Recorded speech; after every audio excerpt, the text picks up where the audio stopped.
Akashvani Imphal Moirangthem Ibehaibi pau pajari ahanbada maruiba pau NRC amasung mikok thibagi thabaki matangda kendragi luchingbasinda taksilunaba BJP Manipur Pradesh ki myur kangbu ama ngasi New Delhi gi damak Imphal thadoklagani campaign for just and peer delimitation na kawwa general strike na miyangi mausa ki punsida chauna akaiba thokle asangi yelomi singi swartha amadi saktam ngak chenduna thamnabagi damak anoba thoksil thorang haudoklagani haina Mukhyamantri Himanta Biswa Sharmana lauthokre amasung Jharkhand Sarkar na thabak longnabagi parikha nifumari kaktatkre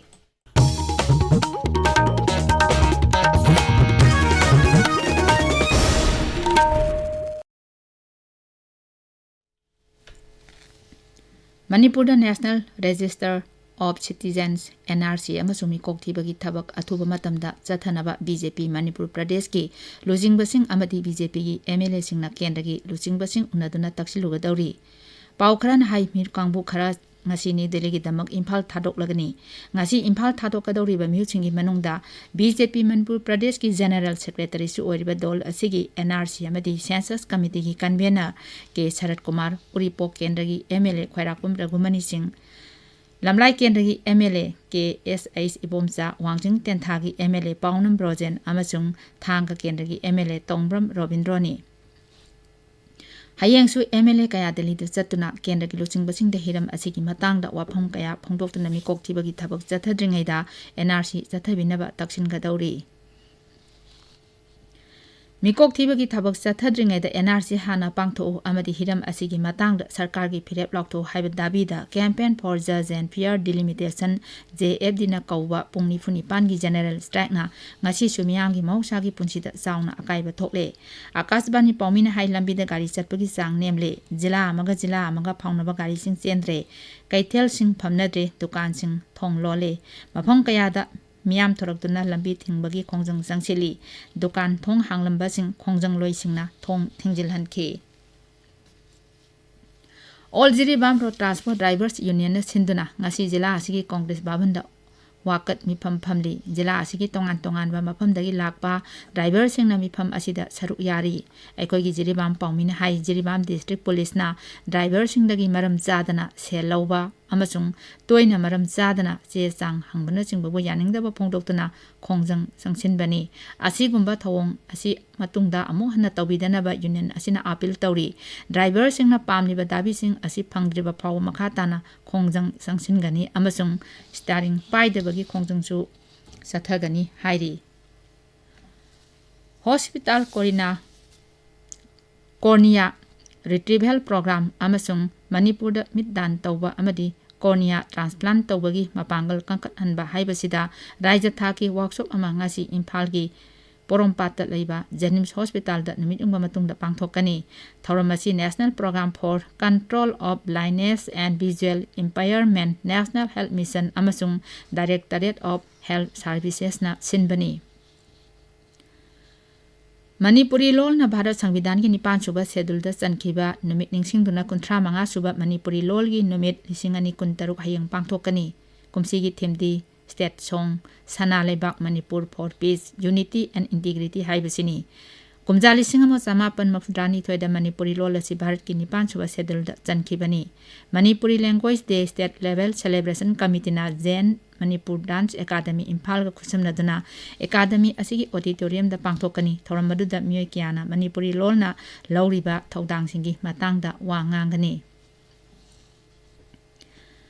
Asang yelong misingi swartha amadi saktam ngak chenduna thamnabagi damak anoba thoksil thorang haudoklagani haina Mukhyamantri Himanta Biswa Sharmana lauthokre thoksil asigi makhada sarkarna revenue circle nipu notified tawduna mafam aduda Suron ahum lairak mioising kaktana mafam adugi lam laiba yahangani Guwahati da pangthokpa paugi mifam amada Mukhyamantri na hai hiram asigi matangda anoba ain ama semlagani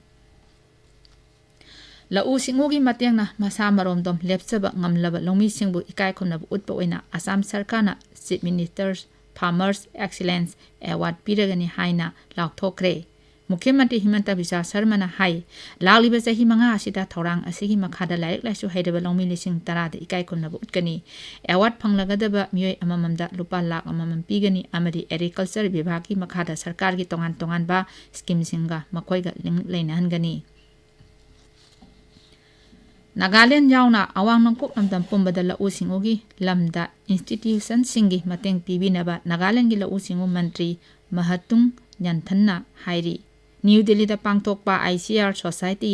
मरफुदा Taret सुबा चाही की मिफंदा वा ngangladna मंत्रीना नागालैंड सु national नटगा regional institute for hill agriculture and climate resilient farming लिंगबगी तंगाई फदबा लेरे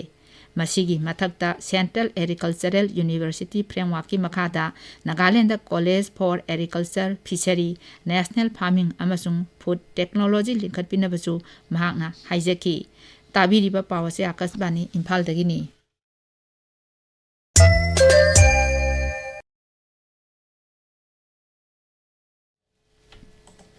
झारखंड सरकार नंगारांग नुमिदांग थबक लौनबगी परीक्षा 94 कैंसल तौखरे नीति नियम दा असोइबा कया लेबा अमदी महिरोइ सिंगी खोंजंग मरम ओइदुना सरकार न थबक लौबगी परीक्षा सिंग अदु कैंसल तौखिबनी आकाशवाणी झारखंड पाउमिन हाई Jharkhand public service commission JPSC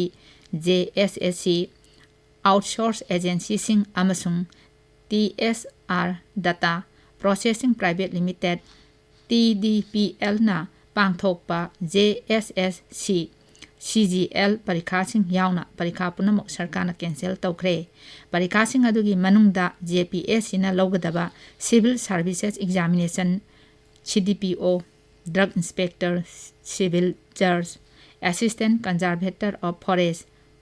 forest range officer assistant professor अमदी अतई थबक लौबगी परीक्षा सिंगनी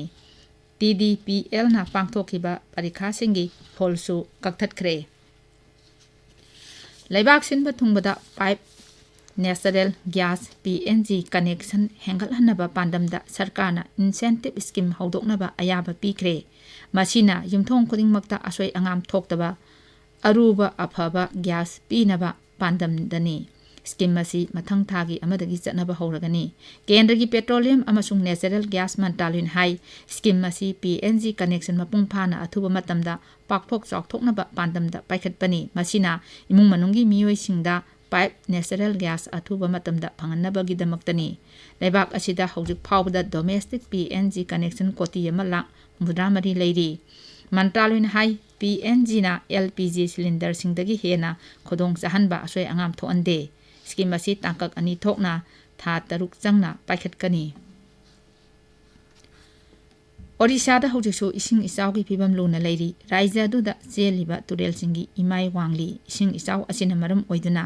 जिला तरुकी मियोय लाख 10 हेना अवाबा मायोकनरी मुख्यमंत्री महन चरण माजीना इसिंग इचाउना सोलबा मियाम अमदी लौमी सिंगदा तेंगबांग ओइना लुपा कोटी लिसिंग अमा पिरगनी हाइना लौथोखरे मरक असिदा इंडिया मेड विभाग ना लेबाकी मफम कयादा ngasi नोंग चुगनी हारी विभाग असिना अवांग नोंपोक भारत सब हिमालयन वेस्ट बेंगल सिक्किम बिहार झारखंड केरला ना चिंगबा मफम कयादा ngasi नोंग चुगनी हारी उत्तर प्रदेश मध्य प्रदेश अमसुंग उत्तराखंड की मफम कयादा नोंग कन्ना चुगनी हाइना अलर्ट लौथोखरे नीदरलैंड्स दा चथरिबा FIH men's hockey world cup की ग्रुप D की मैच अमदा ngasi भारत का पाकिस्तान का थेंगनरगनी भारत ना हौजिक फावदा मैच अनीदगी पॉइंट 3 फंगली ngasi की मैच असी ड्रॉ चलबदी भारत मथंगी राउंड चंगलगनी पाकिस्तान हौजिक पॉइंट अनि फंगली अमरोमदा भारत की नुपी टीम ना ग्रुप स्टेज मैच ता साउथ अफ्रीका बु पांजल तरुक अमदा थोइखरे हयंग भारत के इंग्लैंड का सानगनी ग्रुप D की मैच अमदा भारत ना ड्रॉ चलबदी क्वालिफिकेशन राउंड चंगलगनी अरोइबदा मरुइबा पाउ अमो NRC अमसुंग मिकोक थीबगी थबकी मतांगदा केंद्र की लुचिंगबसिंगदा तक्सिलुनबा BJP मणिपुर प्रदेश की मिहिर कांगबु अमा ngasi न्यू दिल्ली की दमक इम्फाल थालोकलगनी campaign for just and fair delimitation कौबा जनरल स्ट्राइक ना मियांगी मौसागी पुंसिदा चाउन अकाइबा थोकले आसाम की येलोमी सिंगी स्वार्थ अमदी सक्तम ngak सेंदुना थमनबगी दमक अनोबा थौसिल थौरांग हौदोकलगनी हाइना मुख्यमंत्री हिमंत बिस्वा शर्मा लाउथोखरे अमसुंग झारखंड सरकारना थबक लौनबगी परीक्षा 94 कक्थटखरे पाउलोइजरे